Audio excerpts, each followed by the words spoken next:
Russian-led troops continue to arrive in Kazakhstan to quell nationwide unrest. The United States has raised concerns over the military enforcement. After a week of fierce criticism from his opponents, French President Macron said he defended his rude remarks about France's unvaccinated people.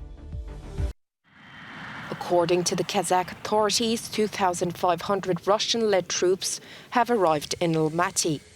President Kassym-Jomart Tokayev requested help from the Collective Security Treaty Organization, a regional military coalition, after violence escalated between anti-government protesters and security forces in the financial capital Almaty on Wednesday.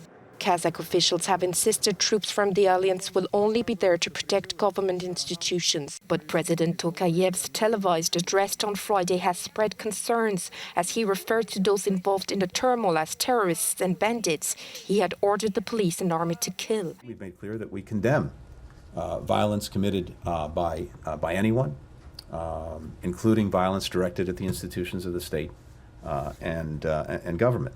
When it comes to the CSTO, we have questions about the nature of the request, why it came about.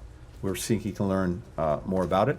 What's happening in there is different from what's happening on Ukraine's borders. Despite the threats and the widespread internet and communications blackout, Kazakh citizens have continued to release videos of protests in Almaty. Kazakhstan's Interior Ministry reported 26 people have already been killed in the tumult.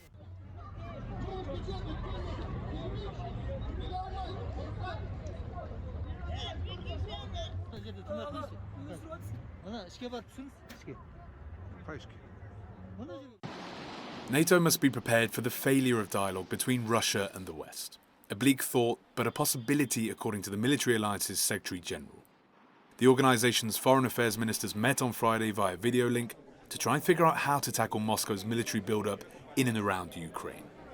The Western Alliance is concerned by the risk of a military conflict should diplomatic efforts to de-escalate the crisis fail.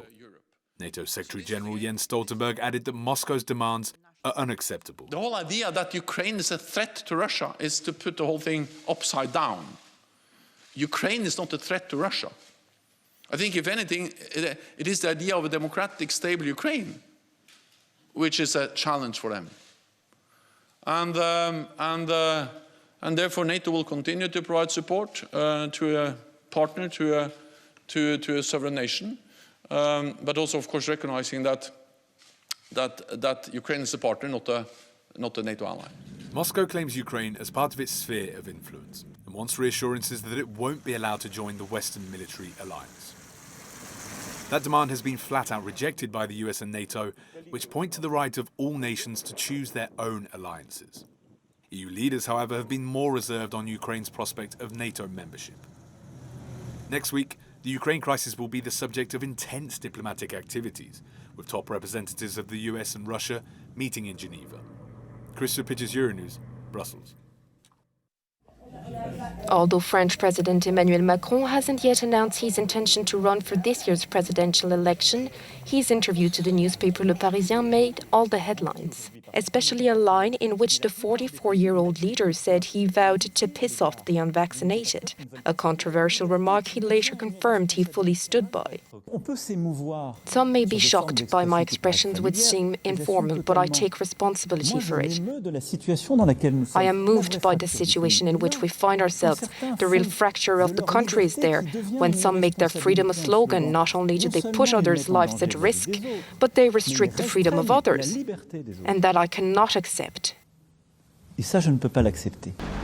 Macron's harsh approach provoked uproar from his political rivals and delayed the debate over the draft law on the vaccine pass in Parliament's lower house.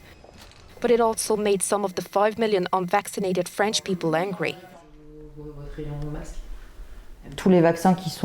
My son has had all the vaccines you have to do as a child, with the booster shots, except that one. I don't get the flu shot every year either because I don't think I'm at risk. It's the same thing for COVID, and especially with everything now depending on this vaccine, I don't like doing things under pressure. Moi, personnellement, je fonctionne pas au chantage, quoi. Like much of Europe, France is paying the price of the rapid spread of the highly contagious Omicron variant. Over the last week, the country has recorded an average of more than 200,000 cases per day, with over 300,000 new cases counted on Friday. Much of southern Italy is struggling to cope with COVID-19 hospitalizations due to facilities being less developed than in the north. Auxiliary units have been set up in front of several hospitals in Palermo, and health workers are appealing for more measures to be taken, such as compulsory vaccination for the over 50s, which was approved this week. And many agree with it. The choice should be based on all of us, not just a single person. So, I'm in favor of it because it involves all of us. Italy has a high level of vaccination. 78% of its total population has 2 jabs. Over 50s will now be subject to super green pass checks before they can go to work, but some want the government to go further with measures. We cannot become guards and check every person who enters to see if they have the green pass. The government must assume the responsibility of making it mandatory for everyone, and we can put an end to this story. That is the only solution. Italy, like many other European countries, has seen a surge of new COVID cases due to the Omicron variant.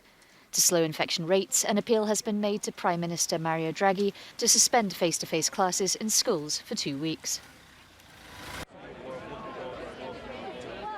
Actor Sidney Poitier has died aged 94. The award-winning Hollywood star was the first black performer to win an Oscar for Best Actor. Although he was born in Miami, he was raised on a farm in the Bahamas before moving back to New York at the age of 16. He took acting lessons and worked his way up, becoming a director after many years on stage and screen. Poitier's death was confirmed in a tweet by the Bahamas Minister of Foreign Affairs, Fred Mitchell.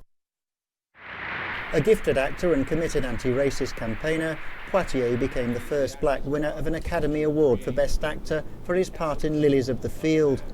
In an era when racial segregation was still widespread in the US, he played a black man with a white fiancée in Guess Who's Coming to Dinner.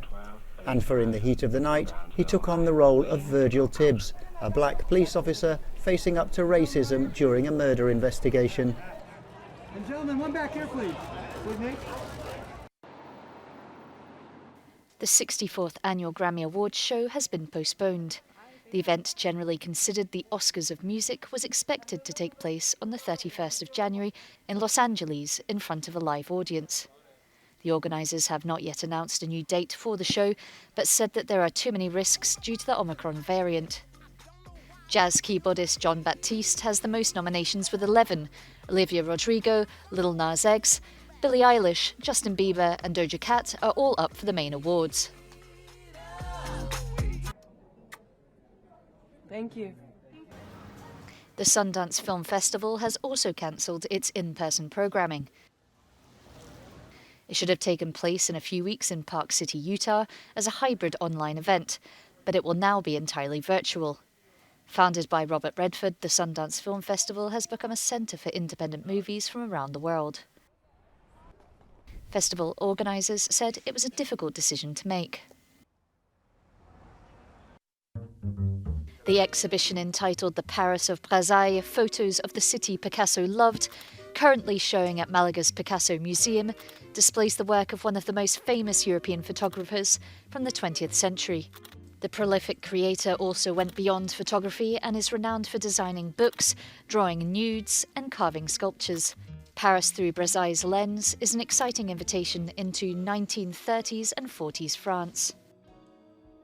Until late February, the Vuitton Foundation is presenting the Morozov collection. It's a treasure trove of the world's most important Impressionist and modern art paintings. The exhibition has more than 200 masterpieces of French and Russian art brought together by the Moscow-born Morozov brothers in the early 20th century. It's the first time since its creation that this collection has travelled outside of Russia. And until the end of January, the Istanbul Modern is hosting the Artists Film International programme. The highlights include feature videos, animations and short films by artists from around the world. Following the success of the online exhibition of the Artists Film International by the Whitechapel Gallery, Istanbul Modern is now presenting the programme in a temporary space. The theme of the programme this year is Care, an important message for the year to come.